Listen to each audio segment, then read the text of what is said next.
Good morning students. Online classes में आपका स्वागत है। आज हम सेकेंड ईयर एएसटीपी के सेकेंड सेमेस्टर में जो आज का हमारा लेक्चर है वो है लेसन नंबर एनिमल न्यूट्रिशन में लेसन नंबर 10 विटामिन्स। कल हमने विटामिन्स में वाटर सोल्यूबल विटामिन्स के बारे में अध्ययन किया था, जिसमें हमारे 2 विटामिन रह गए थे, उनका आज अध्ययन करेंगे। तो उसमें नेक्स्ट जो विटामिन है वाटर सोल्यूबल में वो है कोलिन, CHOLI यानी कोलिन। इस विटामिन की या इसको जो अलग किया था, किससे अलग किया इसको, 1862 में 1862 में स्ट्रेकर नाम के वैज्ञानिक ने सूअर के पित्त के जो रस होता है, पित्त रस से इसको अलग किया था और इसे कोलिन का नाम दिया था। इसको विटामिन को नाम कोलिन दिया था। ये विटामिन जो है ये फॉस्फोलिपिड लेसिथिन का मुख्य भाग है और ये कोशिका निर्माण के लिए जरूरी है। विटामिन जरूरी है, कोशिका निर्माण में इसका महत्वपूर्ण योगदान है। ये विटामिन जो है कोलिन विटामिन जो है ये फैट के मेटाबॉलिज्म के लिए भी अहम भूमिका निभाता है, यानी फैट लिपिड मेटाबॉलिज्म इसका अहम रोल है। ये क्या करता है यकृत में, एक तो ये लीवर में फैट के अनियमित भंडारण को नहीं होने देता है, यानी उसका जितना भंडारण होना चाहिए उतना ही भंडारण को ये रेगुलेट करता है। उससे ज़्यादा भंडारण ये यानी अनियमित भंडारण को नहीं होने देता है। ये एसिटल कोलिन को बनाता है, एसिटल कोलिन को बनाता है। और जो एसिटल कोलिन जो है वो नर्व इम्पल्स के लिए बहुत आवश्यक है। नर्व इम्पल्स क्या होती है, जो नर्व सेल्स होती है यानी न्यूरॉन्स जो है, उसमें जो कम्युनिकेशन है, किसी चीज़ का कम्युनिकेट करता है ना, कम्युनिकेशन, वो कम्युनिकेशन को एक से दूसरे न्यूरॉन में कम्युनिकेट करते हैं किसी इंफॉर्मेशन को। ये न्यूरॉन टू न्यूरॉन कम्युनिकेशन को नर्व इम्पल्स बोलते हैं। अब इसका जो संश्लेषण या सिंथेसिस जो है इसका, यानी कैसे शरीर में बनता है, ये मिथ्योनिन से सिंथेसाइज कर लिया जाता है शरीर में। मिथ्योनिन से इसका सिंथेसिस शरीर में हो जाता है। अब इसकी कमी के लक्षण क्या है, इसकी डेफिशिएंसी के सिम्टम्स ये है कि अगर ये शरीर में कम हो जाए तो स्लो ग्रोथ, यानी जो ग्रोथ रेट है यानी शरीर के बढ़ने विकास दर है वो कम हो जाएगी। Fatty liver disease, liver fatty हो जाएगा, यानी फैटी लीवर डिजीज हो जाएगी। पेरोसिस, पोल्ट्री में पेरोसिस का मतलब है लेग की डिफॉर्मिटी, टांगों की डिफॉर्मिटी हो जाएगी, यानी वो बनावट उनकी सही नहीं रहेगी, वो एडिटेडी हो जाएगी, यानी पेरोसिस बोलते हैं।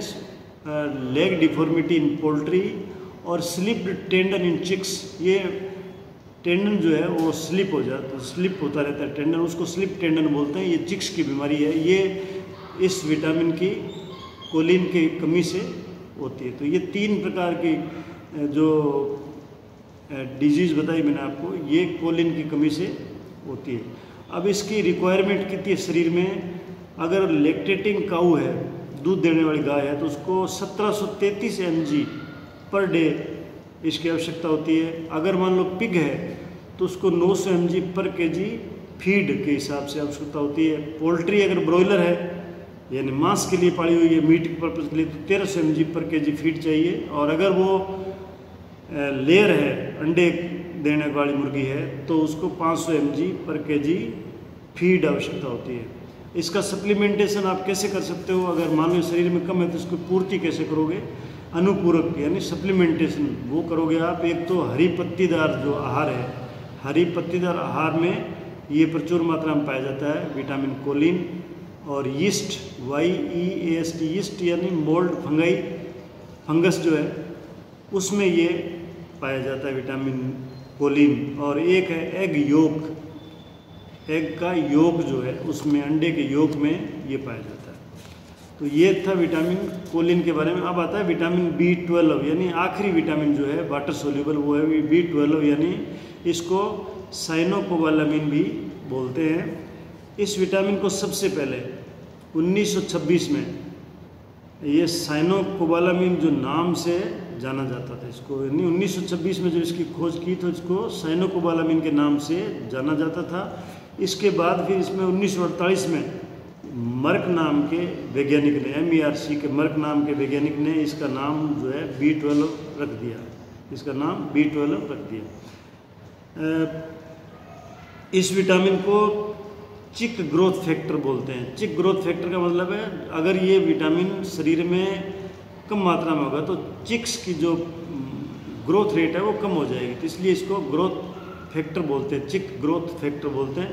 काऊ मैनर फैक्टर, गाय की ग्रोथ के लिए इसको काऊ मैनर फैक्टर बोलते हैं।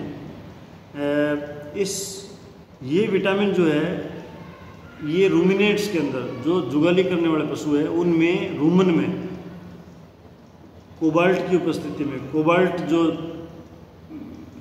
मिनरल है उस कोबाल्ट की उपस्थिति में इस विटामिन का सिंथेसिस या संश्लेषण जो है वो रूमन में, रूमिनेंट के रूमन में किया जाता है और इसको लीवर में भंडारित करते हैं। ये लीवर में भंडारित होता है। अदरवाइज क्या है, जितने वाटर सोल्यूबल विटामिन है वो शरीर में भंडारित नहीं होते हैं।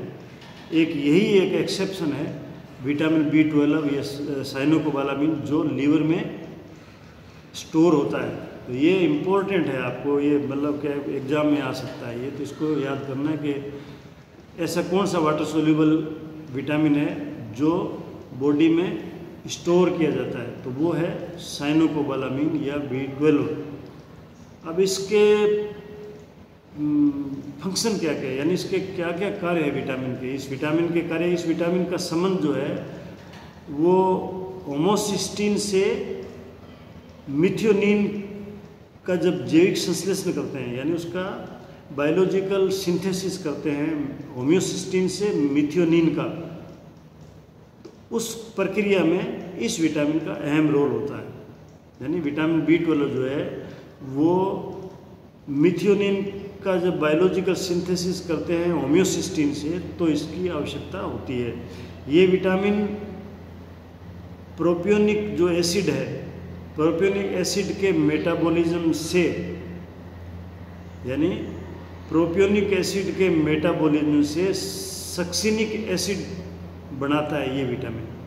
यानी प्रोपियोनिक एसिड के मेटाबॉलिज्म से सक्सिनिक एसिड बनाने के लिए इस विटामिन की आवश्यकता होती है। अतः मिथाइल मेलोमिनाइल कोएंजाइम ए को सक्सिनाइल कोएंजाइम ए में बदल देता है ये एंजाइम। ये विटामिन जो है ये मिथाइल मेलोमिनाइल कोएंजाइम ए को सक्सिनाइल कोएंजाइम ए में बदल देता है। तो ये इसका काम हो गया। ये विटामिन जो है, विटामिन B12 जो है, ये न्यूक्लिक एसिड जब कोशिका का विभाजन होता है यानी सेल डिवीजन होता है उस टाइम RNA और DNA nucleic acid, ribose nucleic acid और डाई राइबोज न्यूक्लिक एसिड, ये दो एसिड जो है इनका कोशिका विभाजन के समय ये विटामिन इनका सिंथेसिस यानी संश्लेषण करता है। विटामिन B12 जो है ये प्रोटीन के संश्लेषण को रेगुलेट करता है, यानी प्रोटीन का जो सिंथेसिस होता है या संश्लेषण होता है उसको ये विटामिन B12 रेगुलेट करता है, यानी उसको नियंत्रित करता है। तो ये इसके काम थे कुछ।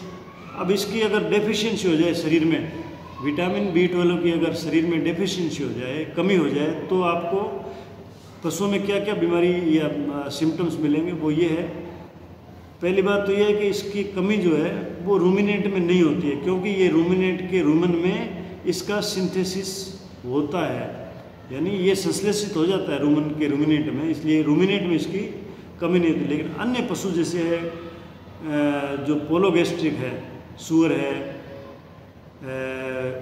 घोड़ा है, या पोल्ट्री है, कुत्ता है, इनमें अगर ये B12 की डेफिशिएंसी हो जाए तो उनमें एनीमिया हो जाता है, यानी ब्लड की कमी हो जाएगी। एनीमिया मतलब ब्लड की कमी होना। सूअर के अंदर शारीरिक वृद्धि यानी जो बॉडी की ग्रोथ है वो धीमी हो जाएगी और पिछले पैरों का संतुलन जो है वो बिगड़ जाएगा, यानी इनकोऑर्डिनेशन बोलते हैं उसको। कोऑर्डिनेट का मतलब होता है कि संतुलन बनाए रखना, इनकोऑर्डिनेट का मतलब असंतुलन, यानी पिछले पैरों का असंतुलन बिगड़ जाता है, नहीं रहता, संतुलन नहीं रहता है, इसकी कमी से सूअर में। अब जो चूजे हैं मुर्गी के चूजे, उनमें उसकी वृद्धि भी कम हो जाएगी, यानी वो भी ग्रोथ में कम ग्रोथ कर पाएंगे, यानी धीमी ग्रोथ हो जाएगी। उनके किडनी को नुकसान होगा, उनके गुर्दों को नुकसान होता है इसकी कमी से। हड्डियों में विकृतियाँ आने लग जाती है, हड्डियों में विकृतियाँ आने लग जाती है। विकृति मतलब है वो कमज़ोर हो जाएगी या टेढ़ी मेढ़ी हो जाएगी हड्डियाँ चूज़ों की, और अंडा उत्पादन जो है वो कम हो जाएगा। और जो अंडों से चूजे निकलते हैं हैच करके, जो अंडे सेना जिसे बोलते हैं, हैचिंग के बाद में जो अंडों से चूजे निकलते हैं उनकी भी संख्या वो भी कम हो जाएगी निकलने। जैसे मान लो आप जितने अंडे आप मतलब हैचिंग के लिए रखते हो उनमें से चूजे बहुत कम अंडों में निकलेंगे, जिससे बोलते हैं कि उनका चूजों में से अंडों का उत्पादन कम हो जाएगा या कम निकलेंगे। अब इसकी रिक्वायरमेंट क्या है, आवश्यकता इसकी आवश्यकता लैक्टेटिंग काऊ में, यानी जो गाय भैंस जो दूध देती है उनमें 600 माइक्रोग्राम पर डे आवश्यकता होती है, 600 माइक्रोग्राम। और पिग में 15 माइक्रोग्राम पर केजी फीड। और पोल्ट्री में अगर वो ब्रॉयलर है तो 9 माइक्रोग्राम, और अगर वो लेयर है तो 3 माइक्रोग्राम पर केजी फीड इसकी आवश्यकता होगी। अब इसकी अगर मान लो कमी है तो उसको पूर्ति कैसे करें, अनुपूरक सप्लीमेंटेशन इसका लीवर से हो सकता है। लीवर फूड देते हैं ना, जैसे मान लो बुचर खाने में जो लीवर पशुओं को जहाँ पे स्लोटर करते हैं वहाँ पे उनका लीवर जो है उससे जो फीड बनाते हैं, केटल फीड बनाते हैं, उससे इसकी पूर्ति होती है। दूसरा एग, अंडे, दूध या दूध के उत्पाद में जैसे छाछ है और भी चीज़ें हैं, दूध के उत्पाद जो है उनमें ये विटामिन B12 जो है प्रचुर मात्रा में पाया जाता है। बैलेंस्ड राशन, यानी एक बैलेंस्ड राशन जो आपने शायद पहले फर्स्ट सेमेस्टर में कर लिया होगा, बैलेंस्ड डाइट क्या है, संतुलित आहार। जिसका संतुलित आहार का मतलब होता है जो पशु को या पक्षियों को, पोल्ट्री को जो आप राशन देते हो, राशन जो देते हो उस राशन में वो सारे तत्व मिले होते हैं, सारे विटामिन्स और मिनरल्स, कार्बोहाइड्रेट, फैट, जो भी चीज़ें हैं, प्रोटीन है वगैरह, वो सब उसमें संतुलित मात्रा में होते हैं। उसको बैलेंस्ड राशन बोलते हैं। आपने पढ़ा होगा राशन और डाइट में क्या फ़र्क है। डाइट का मतलब है एक बार में जो पशु या आदमी जो भोजन लेता है उसको डाइट बोलते हैं। जैसे आप सुबह खाना खाते हो वो डाइट है आपकी, लेकिन जो 24 घंटे में जो राशन लेते हैं उसको राशन बोलते हैं। जो फीड 24 घंटे में सुबह और शाम दोनों टाइम में जो खाते हैं उसको राशन बोलते हैं। तो ये बैलेंस्ड राशन हो गया।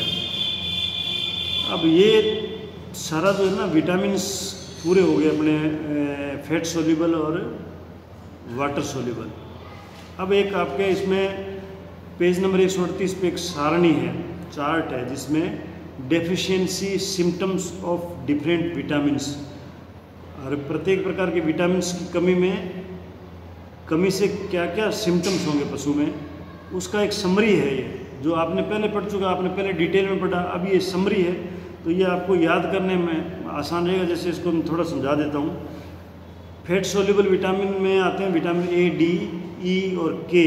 अब ए की अगर कमी होगी तो इस सारणी में जो दे रखा है वो है केटल एंड पिग्स में स्किन की डिजीज़ हो जाएगी, अफेक्टेड में स्किन डिजीज़ हो जाएगी। जीरोप्थेलमिया ये आँख की बीमारी है, और पोल्ट्री के में ग्रोथ जो है रिटार्डेड हो जाएगी, यानी कम ग्रोथ होगी उसकी। और विटामिन डी की कमी से यंग जानवर उसमें रिकेट्स हो जाएगा, जवान जानवर है अडल्ट एनिमल्स उसमें ऑस्टियोमेलेशिया हो जाएगा। तो ये आपने पहले मैंने पढ़ाया था, बता दिया ऑस्टियोमेलेशिया क्या है। विटामिन ई में रिप्रोडक्टिव फेल्योर, मसल डिजनरेशन और सेरेब्रल डिजनरेशन पोल्ट्री, ये इसके लक्षण है। विटामिन के में ब्लड का थक्का नहीं, ब्लड जब ब्लीडिंग होगी तो रक्त का थक्का नहीं बनेगा। या स्वीट क्लोवर डिजीज़, ये केटल में होती है। स्वीट क्लोवर जो एक प्रकार का पौधा है या प्लांट है जिसके पशु खाता है, तो अगर उसमें एल्गी फंगाई लगी है तो उसको स्वीट क्लोवर डिजीज़ हो जाएगी। अभी इसी तरह से ये आगे दे रखा है thiamine B1, riboflavin B2, nicotinic acid को निकोटीन बोलते हैं, विटामिन B6 है जिसको पायरिडोक्सिन है, पेंटोथेनिक एसिड है, फोलिक एसिड है, कोलिन है, बायोटीन है, विटामिन B12 और विटामिन C है जो आपको पढ़ा रखा है। उसमें ये आगे जो है छोटे छोटे इनके शॉर्ट में इनकी डेफिशिएंसी से जो सिम्टम होते हैं वो जो आपको मैंने डिटेल में समझा दिया। तो आपको ये चार्ट अगर आप याद कर लो तो आपको इस विटामिन के बारे में डेफिशिएंसी में जो सिम्टम्स है उसको याद रखने में आसानी रहेगी। तो ये आज हमने विटामिन्स के बारे में अध्ययन किया। आशा करता हूँ मैं कि आप लोग इसको भली प्रकार से याद करोगे। जो एग्ज़ाम के पॉइंट ऑफ व्यू से आपको जो मिनरल और विटामिन्स मैंने पढ़ाए हैं उसमें आपको एक तो उसका सिनोनिम क्या है, उसका दूसरा नाम क्या है, एक इसकी खोज किसने की थी, मतलब ये भी इम्पोर्टेंट है कि इसकी खोज किसने की थी, कब की थी, इसकी डेफिशिएंसी या इसका काम क्या है, इसकी डेफिशिएंसी से क्या सिम्टम है, इसकी पूर्ति हम कैसे कर सकते हैं, इसकी पर डे आवश्यकता क्या है। तो ये चीज़ें जो है ना आप इनको याद करोगे तो आपको एग्ज़ाम में आसानी होगी। धन्यवाद।